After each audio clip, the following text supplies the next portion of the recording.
Okay, welcome to our virtual college exploration for all New Jersey students. Tonight, we will be starting our presentation in just a moment, but first you'll notice that your camera and microphone are off, so our panelists cannot see or hear you. If you do have any questions, please feel free to put those into the Q&A box. You can send those to the presenters at any time, and they'll be able to answer those questions for you at the end. Will be available of this session as well as all sessions from the last 2 weeks at njacac.org/virtual-fair. And I am going to turn it over to our panelists for tonight.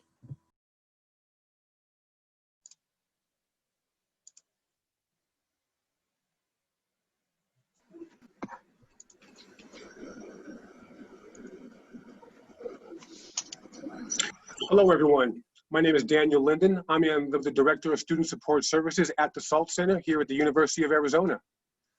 Hi, I'm Sarah Sampay, Assistant Director for Admissions and Recruitment at the SALT Center.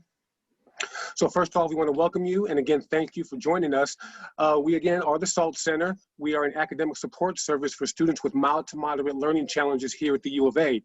Now, in the presentation, we're going to more clearly define what the standards are for mild to moderate as we see them, but we have to be pretty clear about that distinction. So what you're going to hear from us today is what we call a taste of SALT. It's a 40,000-foot view of who we are, what we do, and why we're amazing.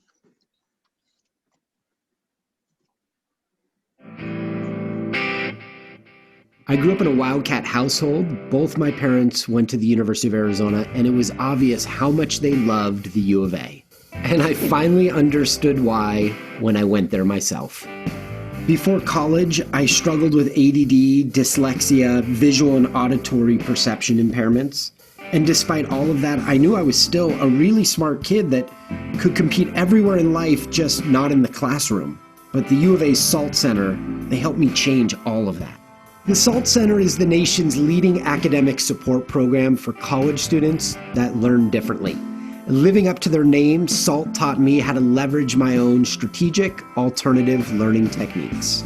20 years later, I own a video marketing agency in Scottsdale, Arizona, and I still use SALT's techniques every single day. Now I learned really quickly, and nobody would ever guess or even have the slightest clue that I used to struggle to compete. Today, more than 550 U of A students utilize SALT Center services, whether they have learning disabilities, attention deficit and hyperactive disorder, or a range of other learning differences.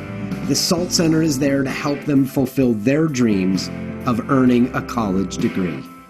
SALT taught me how to bear down in my own very unique way, and for that, I'm forever grateful. So we love showing that video at our presentations. As you see the beautiful shot of our building on campus. That gentleman you just heard from, his name is Todd Hartley, and he's a U of A alum, SALT Center alum from 20 some odd years ago. But he's just one of 1,000 examples we could show you of the kind of student that comes through the U of A and through the SALT Center. When he came to us, he was full of apprehensions. He was full of even doubt that the SALT Center could even be helpful. But with our support and his own perseverance, he's become a multi-millionaire who owns his own marketing firm out here in Arizona. And currently he's on like a speaking tour with Tony Robbins, this world famous motivational speaker.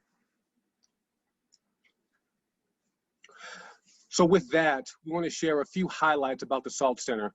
We were established in 1980, long time ago for some of you youngins, and we are unique to the University of Arizona.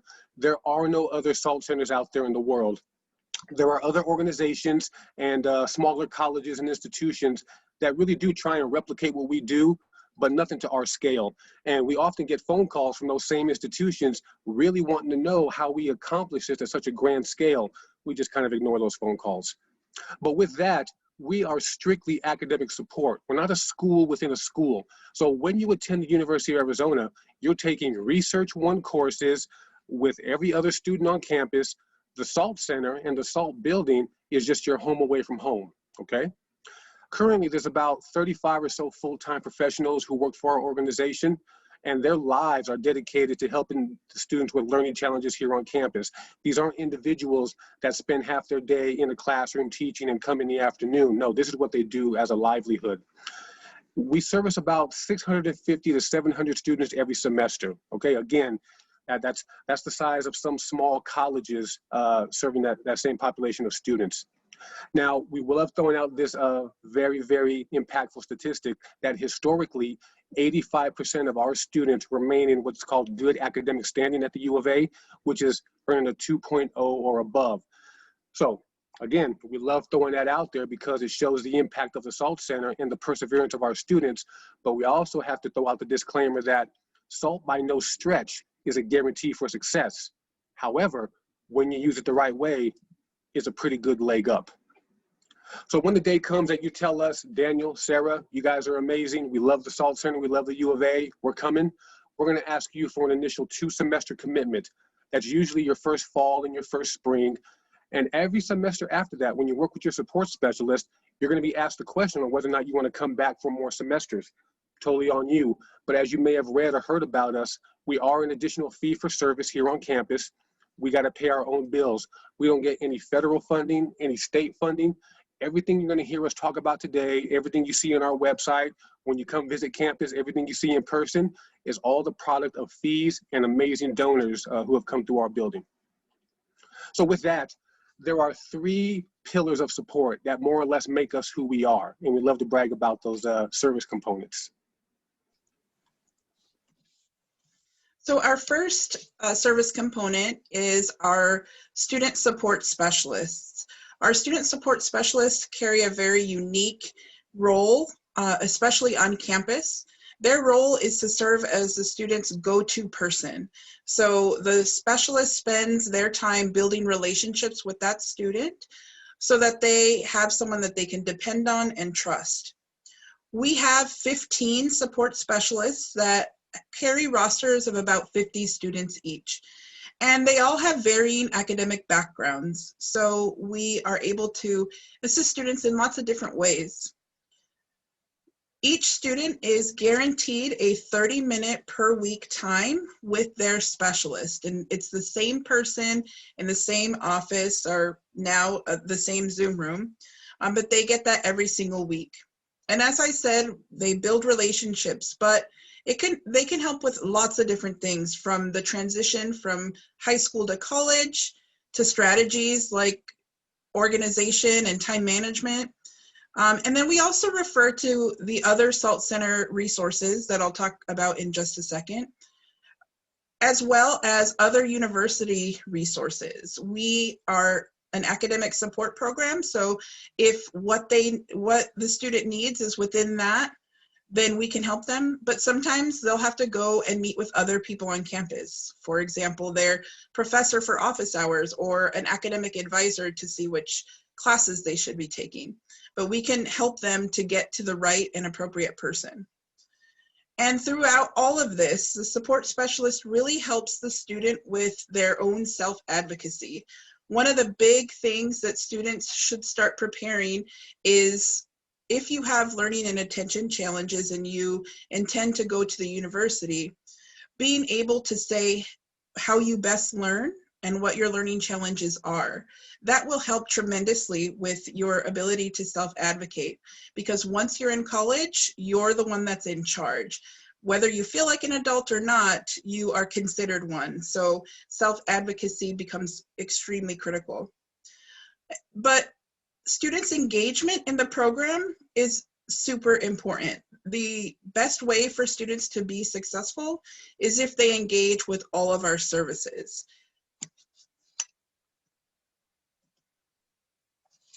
Our second pillar of support is in our learning support services, and that's our tutoring area. We employ about 100 peer tutors, and we provide many different options in tutoring. We have one-on-one tutoring sessions that are 60 minutes with a tutor, with the tutor and student going over that content. We also are able to offer small group small group sessions for students who may be in the same courses. Sometimes we have courses that many of our students share, so we're able to set up small groups for them to review. Additionally, we have 2 different labs. We have a reading and writing lab, as well as a math and science lab. The great thing about the labs is that unlike the one-on-one tutoring sessions where you'll need to schedule 24 hours in advance, the lab can be accessed immediately as long as we're available, right? No midnight time for us, sorry. But within the labs, they can stop in, get a really quick help with maybe a math problem or a grammar check, anything in between. So we have those options available. Additionally, our tutoring program is certified by CRLA, which stands for College Reading and Learning Association. That means that we've been through an intensive accreditation process. And so our staff and tutors have been trained in the best ways to help students to learn. And that also assists in our peer tutoring model, which is that we help students to learn their material independently. 60 minutes might sound like a lot of time right now, and it can be, but at the end of the session, students are still going to need to go home to their dorm or apartment and learn that material independently. So our peer tutors help students to develop lifelong learning strategies in order to be able to work on their own. We also help students to develop their own voice in writing assignments. And of course, we help with practice problems. Our peer tutoring model may be a little different than you might be used to. In high school, often a tutor would sit right next to you and go problem by problem. Our peer tutoring model is a bit different, but it definitely helps to prepare lifelong learners. So for tutoring, our students are able to really access as much tutoring as they'd like to. So a student can schedule one-on-one tutoring sessions as many times as they'd like throughout the week and drop in as many times as well. So essentially, it's unlimited tutoring.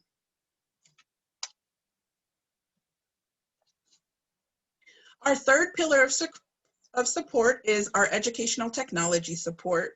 And we help with educational technology in two ways, as resources and in support.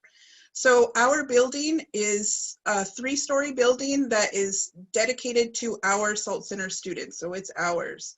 The space throughout the building is all integrated with technology. We have touchscreen monitors, collaboration stations. We also have assistive technology, so text-to-speech apps, speech-to-text. We also have a smart pen that we allow students to check out and try to see if it's something that they'd be able to benefit from. And then we also have a partnership within the university with the course management system that all university students must use. We're able to have a portal attached to that website. And in that portal, students can access strategies or quick tips when we're not open. So essentially, they have access to the SALT Center at all times.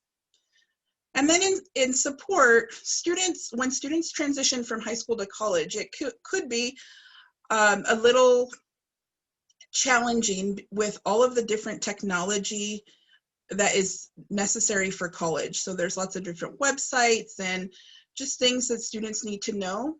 We have peer tech coaches that help our students with being able to get all of that technology up and going. So maybe it's organizing the thousands of emails that they might have, or downloading some new software onto their laptop. We have tech coaches that can help our students with that. And it really helps to acclimate them to all of the technology things that they'll need to do during their college career. With U of A being so large, my biggest concern, I think, was learning how to handle my anxiety and the stress. My name is Kit. I have a Bachelor's of Arts in Psychology, and I minored in Animal Science.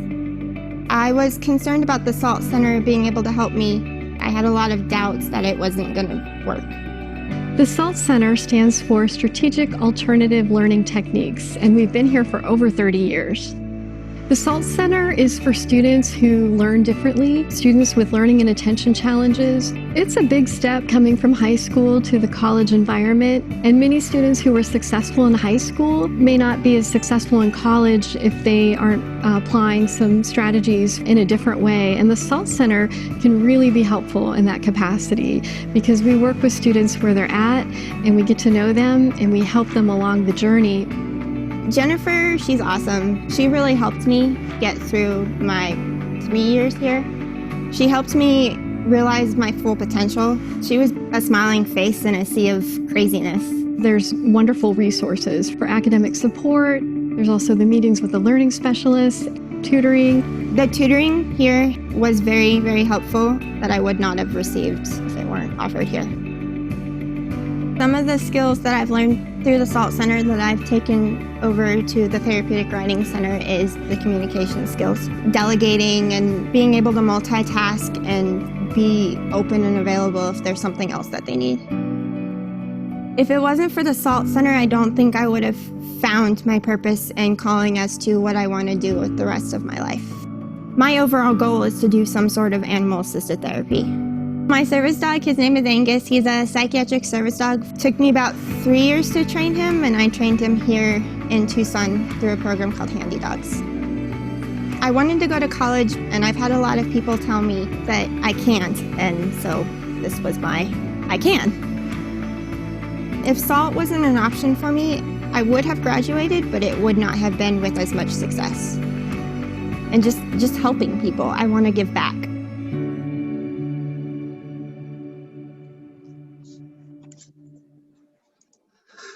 Another one of those feel-good, heartstring stories. Again, one of 1,000 that we could show you at this time of the kind of student that enters our program with a ton of doubt, a ton of apprehension, not knowing if the university level of education is for them. So it's our job at the SALT Center to ease those individuals into that transition and to make sure those apprehensions go away through quality service. So right now, your question should be, well, Daniel, Sarah, how do we get in? I can hear you now. Fantastic question. These next couple of slides are dedicated to helping you understand our application process and sort of the time frame for our decision making. With that, students who are interested in our services have to first apply to the University of Arizona, okay? We usually stagger our application availability about a month or so after the U of A releases theirs. This year they opened theirs very early August. Ours opened towards the tail end of September, just to give that little bit of a window. But if you fall within that time frame, you can apply to the U of A on any given day and apply to us immediately afterwards, okay? You're gonna need your U of A login credentials to access our application through our own website. So with that, once you've accessed our website, there are about 12 steps you have to complete. The most important one is uploading any and all of the most recent documentation associated with your learning challenges, okay? Now, we understand that different school districts utilize different forms of evaluating accommodations. So we take everything from IEPs, 504s, METs, psycho-eds, doctor's notes, anything that we can get our hands on that points to you and your learning challenges, okay? From there, you'll fill out a reflection response, which asks you to discuss something challenging in your life that you've had to overcome. Now, by no means does it need to be a dissertation, but we definitely want it to be something thought out so that we can see, you know what, this is meaningful to this individual, okay? There's also a self-awareness component, which asks you to rate yourself in areas associated with executive functioning and adjustments. So good, average, below average, things like study habits, time management, so on and so forth. From there, you submit the application and you're all good to go. That's all done on your side. Now, once it hits our team's desk, we review every piece of that application, from the documentation through the personal information, all the way through the reflection. Within that application, there's also something called a LEAF form, a learning evaluation form, where we're gonna ask you to give us the name of someone who can speak to your skills and characteristics as a student, okay? Once we have all that information, that's the juncture where we try to the best of our ability identify the levels of service that you currently receive, and more importantly, we ask ourselves, can we match those needs? So, because here at SALT, it's never about if the student is a good fit for us. It's about what we can do to meet your needs. So at this juncture, if there are question marks about how we're able to help, we'll reach out to the student and we'll put the student's application through our review process. We ask for about a 3 to 4 week window for the review process to run its course. Now, it may not take that long, but understand from step A to Z, it's going to hit Sarah's desk first. She may send it to one of our review teams to go through the application and ask us questions. From there, it could hit our in-house psychologist desk. And from there, it could result in another student interview via Zoom or phone or however. So we ask for a 3 to 4 week window. It usually doesn't take that long, but that's kind of what we request. Now, let's flip that over and assume everything checks out from A to Z. We have no additional questions and we feel good about what we see on paper. The student will receive what's called an eligible to enroll notification from us to their U of A CAP mail. Now, on the surface, when you hear eligible to enroll, it sounds like I'm in, we're good to go. Well, what that really means is based on what we know about the student, we feel as though we can help. So the student now is eligible to follow through with the final 2 steps to secure their enrollment with us, okay? But now that I've said all that, it's important to understand that we can't even begin our review process until the U of A has made their determination of admission, okay? So just to reflect, you can apply to U of A, you can apply to us, but we can't begin our review process until the U of A has said yes, okay? For those of you using the common application or the common coalition application as it's called, just understand that this adds a layer of wait time to the whole process. And the confusion comes in when families think that once they've used the common app for their U of A application, that they can access our SALT Center application. It doesn't work that way. Once you utilize the common app, the U of A still needs you to submit all your credentials and application steps for their admission purposes. And it's at that time that you're going to earn your U of A login credentials. And from there, you can access our application. So we sometimes get phone calls asking us, hey, why can't I apply to SALT? I've applied to the U of A. It turns out you've applied to the U of A through the common app, but you still need to follow a couple of additional steps to get your U of A login credentials, okay? Just want to make sure we understand that. So there are 2 steps to securing your enrollment here with us at the SALT Center. The first step is to submit what's called the participation agreement. This is where you acknowledge the 2-semester commitment that we mentioned before. You acknowledge the program fee. If you're not 18 by this time, your parents need to sign off on it. And this is all done through your U of A Next Step Center. By the time you get to this step, you'll know exactly what that is. You complete the agreement, submit it, and once that's done, you're going to get charged $200 to your U of A Bursars account for our annual enrollment fee. So that's step 1. The final step to secure your enrollment with us is to sign up for an enrollment event. Now, ideally, things get back to normal and we can escape the virtual world, at which time you'll have your choice of out-of-state enrollment events to attend in person, which would be amazing. But even if not, you'll still have to register for a virtual enrollment event.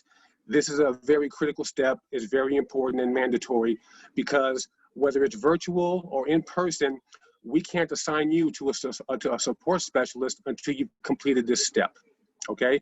And hearing this wonderful information today does not qualify you as having attended an enrollment event, okay?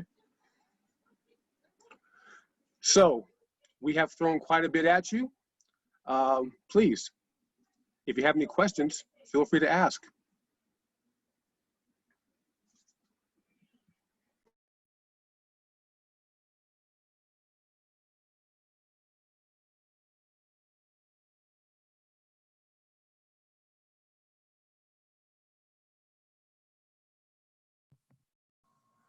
Okay, so it doesn't look like any questions are coming in, but thank you so much for joining us today.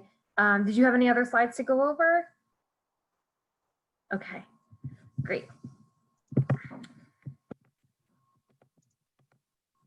All of our students, thank you for joining us today. You'll see a quick 4-question survey appear on your screen once we close out. And again, additional recordings can be found at njacac.org/virtual fair. Thank you again for joining us tonight and have a great day.